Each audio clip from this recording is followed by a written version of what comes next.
இந்த புட்டபர்த்தியில் ஒரு super speciality இருக்கும் அப்படின்னு சொல்லி பகவான் அனௌன்ஸ் பண்ணார். எல்லாருக்குமே ஒரு ஷாக்கு. ஏன்னா அத்தனை ட்ரஸ்ட் மெம்பர்ஸும் அங்கே உட்காந்துருக்கா, சென்ட்ரல் ட்ரஸ்ட் மெம்பர்ஸும். பகவான் யூஸ்வலாக என்ன பண்ணுவார்னா, இந்த மாதிரி பெரிய ப்ராஜெக்ட்ஸ் வரும்போது எல்லா ட்ரஸ்ட் மெம்பர்ஸோட டிஸ்கஸ் பண்ணிட்டு தான் அனௌன்ஸே பண்ணுவார். அன்னைக்கு வந்து everybody was taken aback. எல்லாருக்கும் ஒரு shock. But one of the senior trust members அங்கே உட்காந்துருந்தார்.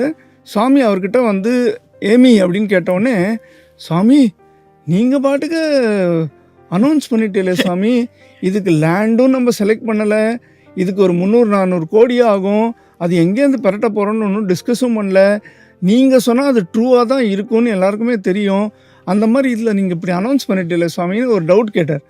அப்போ சுவாமி வந்து ஒரு பியூட்டிஃபுல் ஒரே ஒரு வேர்டில் அதுக்கு ரிப்ளை பண்ணார். அது வந்து இந்த டாப்பிக்கு டோட்டலி ரிலவெண்ட்டாக இருக்கிறதுனால இந்த இன்சிடெண்ட்டை சொல்கிறேன். சுவாமி அவர்கிட்ட வந்து your duty is only to think அப்படின்னு போயிட்டார். see the mind does only that work இல்லையா? மனசு வந்து அந்த யோசிக்கிறது மட்டும்தான் மனசை பண்ணுறது.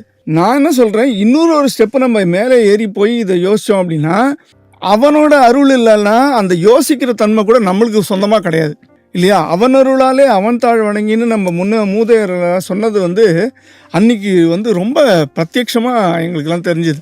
ஆஸ் எ ஸ்டூடெண்ட் நாங்கள் கிட்ட உக்காண்டிருந்ததுனால அந்த விஷயத்தை வந்து அப்படி இந்த மாடெல்லாம் பார்த்தேன்னா சாப்பிட்டுட்டு முழுங்கிட்டு திருப்பி கொண்டு வந்து அசை போடும்.